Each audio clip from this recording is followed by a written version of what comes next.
Assalamualaikum warahmatullahi wabarakatuh. Oke, pada pertemuan kali ini kita masih lanjut tentang materi sistem imun atau sistem kekebalan tubuh. Pada video sebelumnya, kita membahas seputar kekebalan spesifik atau adaptif atau kekebalan yang didapati diantaranya mengenai komponen respon imunitas spesifik yang terdiri atas antigen dan antibodi serta interaksi antara antigen dan antibodi. Nah, di video kali ini kita akan lanjut membahas tentang kekebalan spesifik, yaitu mengenai jenis imunitas, sel-sel yang terlibat dalam respon imunitas, kemudian mekanisme respon imunitas dari komponen kekebalan spesifik. Seperti yang telah kita pelajari, komponen pertahanan kekebalan spesifik terdiri atas kekebalan humoral dan kekebalan di perantarai sel, maka dari itu nantinya kita akan membahas mekanisme respon imunitas humoral dan mekanisme respon imunitas di perantarai sel.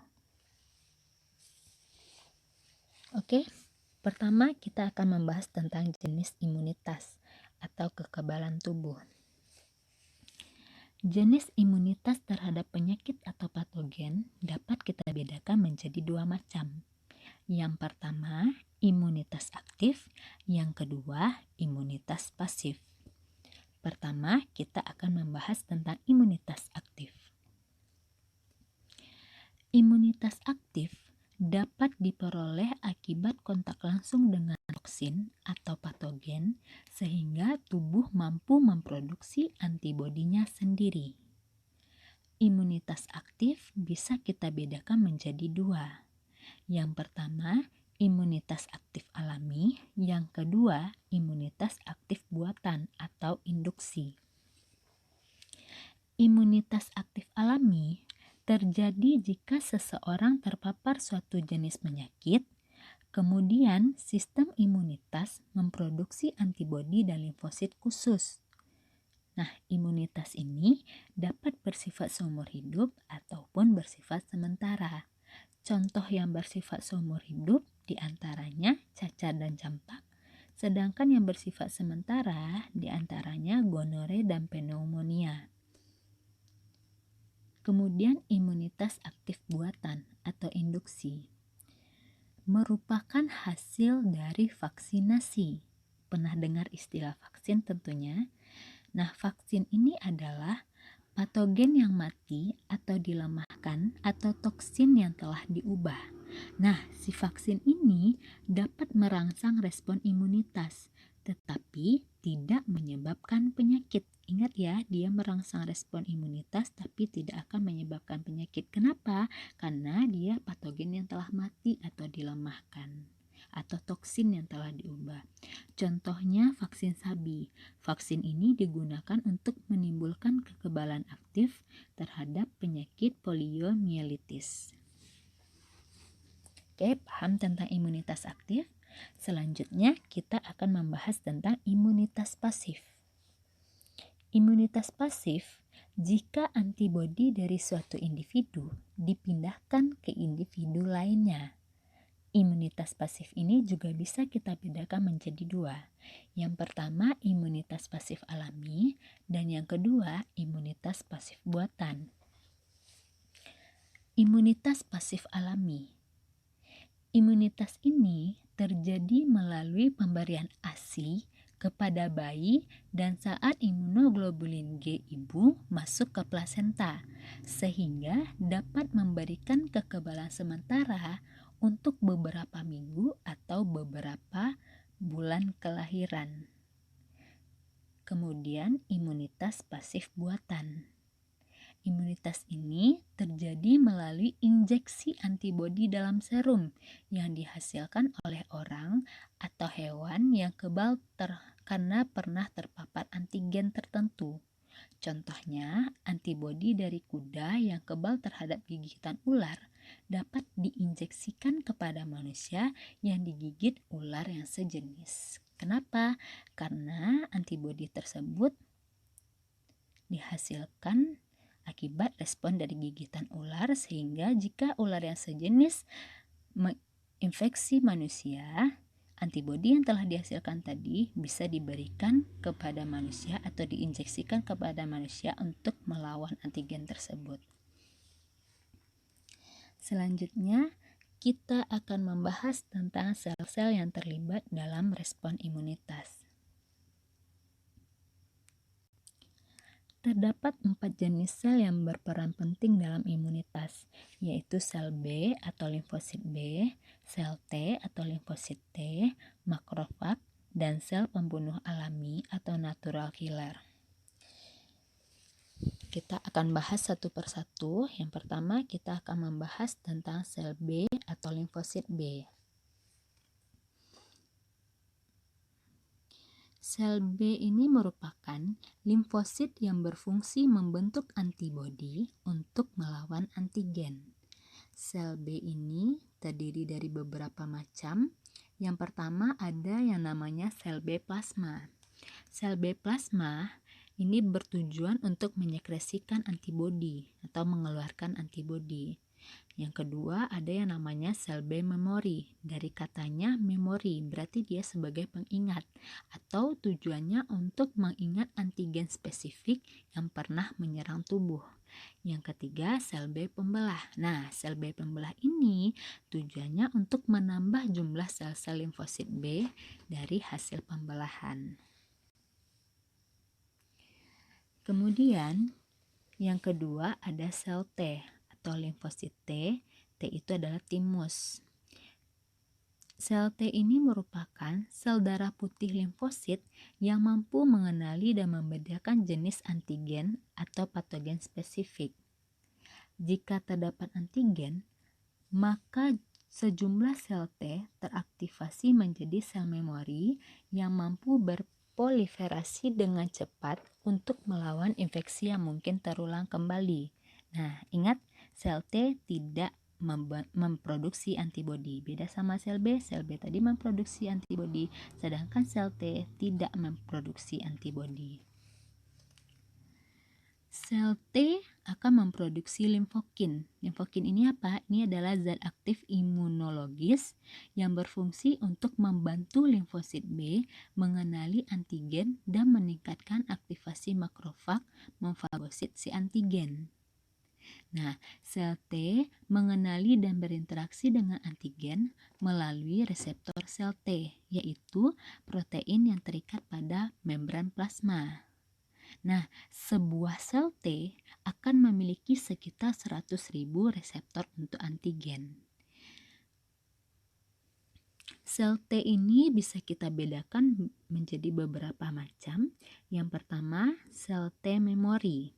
Sel T memori ini merupakan deprogram untuk mengingat dan mengenali antigen spesifik apabila menyerang tubuh sewaktu-waktu. Ingat, namanya saja sel T memori berarti dia ditujukan untuk mengingat antigen yang telah menyerang tubuh sebelumnya. Yang kedua, ada yang namanya sel T penolong atau helper. Ini tidak berperan langsung dalam pembunuh sel, tetapi berfungsi mengenali antigen MHC kelas 2 yang hanya ditemukan pada jenis sel tertentu, terutama sel-sel yang menelan antigen asing seperti sel B dan makrofag. Sel T penolong akan berinteraksi dengan sel B, kemudian sel B terinisiasi untuk membelah dan berdiferensiasi menjadi tiruan sel plasma yang memproduksi antibodi. Kemudian ada yang namanya sel T killer atau disebut juga dengan sel T sitotoksik atau sel T pembunuh. Sel T ini bertujuan untuk mengenali dan menghancurkan sel yang memperlihatkan antigen asing pada permukaannya. Nah, sel ini juga dapat mengenali antigen MHC kelas 1 yang ditemukan pada semua permukaan sel berinti. Nah, yang selanjutnya ada yang namanya sel T suppresor. Nah, sel T ini berfungsi untuk menurunkan respon imun yang lebih dari cukup. Atau setelah diaktifasi oleh sel T penolong, dia akan menekan sel B dan sel T. Oke, mungkin ada yang bingung tentang istilah MHC. MHC itu adalah sejenis molekul protein yang berguna untuk mengenali fragmen antigen. Nah, tadi ada MHC kelas 1, ada MHC kelas 2. Bedanya kalau MHC kelas 1 ini terdapat atau ditemukan di seluruh sel bernukleus atau sel berinti, sedangkan MHC kelas 2 ini pada sel tertentu, misalnya makrofag dan sel B. Nah, yang ketiga adalah makrofag. Dari kata makros atau pemakan besar, sel ini merupakan sel fagosit besar dalam jaringan, berasal dari perkembangan sel darah putih monosit yang diproduksi di sumsum tulang belakang. Fungsinya menelan antigen atau bakteri untuk dihancurkan secara enzimatik. Nah, makrofag mencerna antigen untuk menghasilkan fragmen determinan antigen. Selanjutnya, meletakkan fragmen tersebut pada permukaan selnya sehingga terjadi kontak dengan limfosit T dan mengaktifkan limfosit T. Yang keempat ada sel pembunuh alami atau natural killer. Sel ini merupakan sekumpulan limfosit non-T dan non-B yang bersifat sitotoksik. Nah, sel ini tidak perlu berinteraksi dengan antigen atau limfosit untuk menghancurkan sel tertentu. Sel ini berperan untuk menghancurkan sel-sel kanker pada lokasi primer atau metastatis. Kemudian virus, jamur, dan parasit lainnya. Oke, bisa dipahami ada 4 sel yang terlibat dalam sel imunitas: sel limfosit B, sel limfosit T, makrofag, dan sel pembunuh alami atau sel natural killer. Nah, selanjutnya kita akan membahas tentang mekanisme respon imunitas humoral atau diperantarai antibodi. Respon kekebalan atau imunitas humoral melibatkan aktivasi sel B yang akan menghasilkan antibodi dalam plasma darah dan limfa.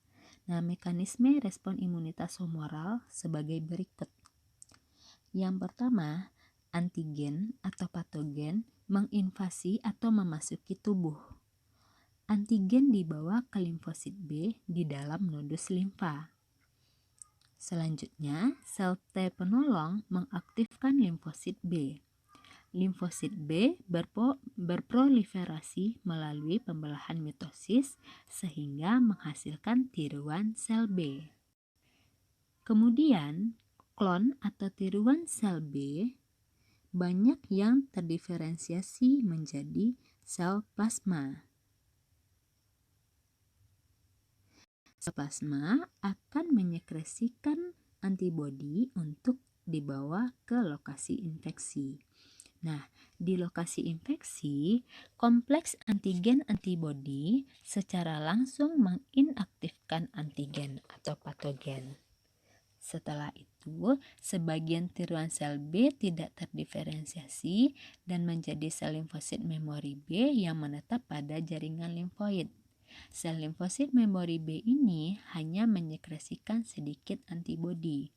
Jauh setelah infeksi teratasi dan berfungsi dalam respon imunitas sekunder jika terjadi pajanan antigen berulang. Berarti sel B tiruan ini ada yang terdiferensiasi, ada yang tidak terdiferensiasi. Yang terdiferensiasi ini akan menjadi sel plasma yang akan menghasilkan antibodi, sedangkan yang tidak terdiferensiasi ini akan menjadi sel limfosit memori B yang akan menetap di limfoid dan akan berfungsi jika terjadi pajanan antigen yang berulang atau pajanan antigen selanjutnya.